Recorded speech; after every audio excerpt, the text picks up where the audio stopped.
5 seconds more. Start. Mr. Chairman Sir, at the outset I thank the honorable members for their kind reference to me.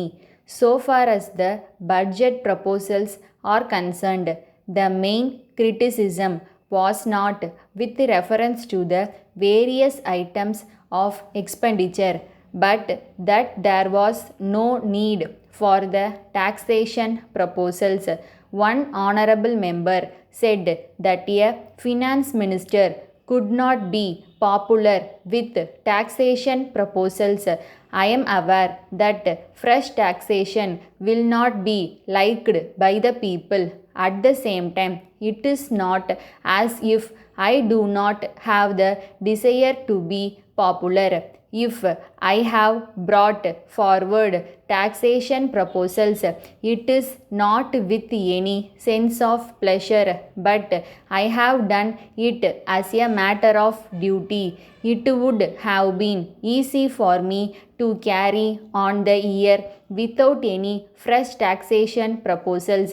I have no doubt about it, but we have to take a decision with regard to the objective which this government should follow in course of time. If we have to implement the 5-year plan, it is necessary for us to increase the resources.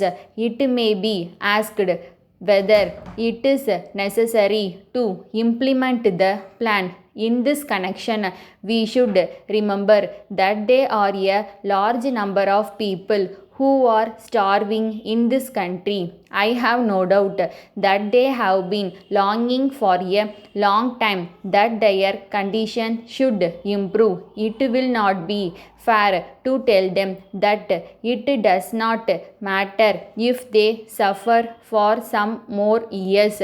I am sure that I should not do so. I must tell them that I am doing my best in the matter and that I am going forward as fast as possible so that their condition may improve to the maximum extent possible under the circumstances.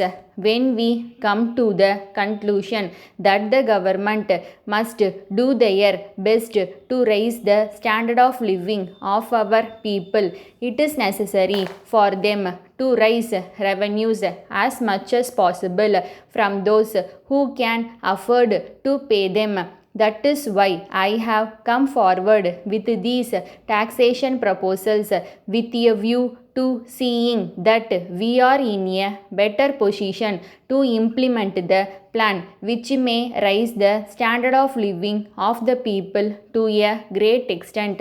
So far as the taxation proposals are concerned, it was pointed out by some honorable members that though resources were necessary to implement the schemes, we should find ways and means to reduce expenditure. There is no doubt that the plea is put forward on the basis that there is scope for reduction of expenditure. I have examined this question and I have found that it can be done by cutting down salaries or by retrenchment of personnel. As regards cutting down of salaries, I think honorable members are not fully aware of the pattern of government service with regard to pay. It is said that we should cut down the salary of those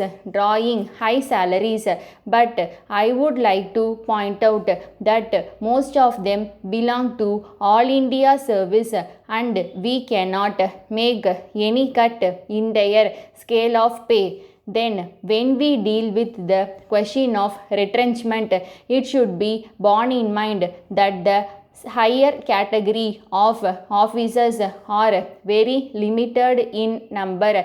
It is not as if we have not tried to retrench the personnel. As a matter of fact, I have combined many posts into one post, and we have also reduced to the extent possible the number of men required for the administration of our state from time to time. Letter from the manager Varuna and Company, Lucknow, to Messrs.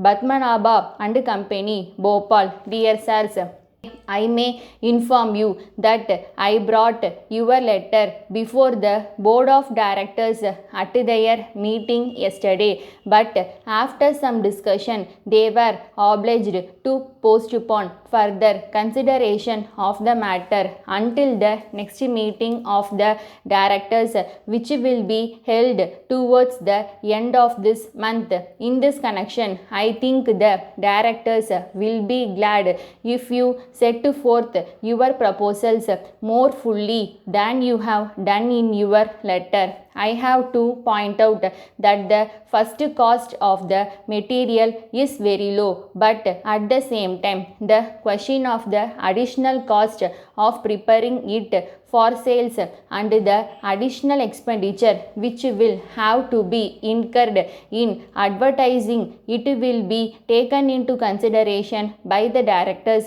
In the circumstances, if you give your estimate of the total expenditure that will have to be incurred for this purpose, it will certainly help them in coming to a decision. If you make an appointment for some day next week, I shall be glad to see you, and it is possible that I may be able to give you some further particulars in regard to the matters.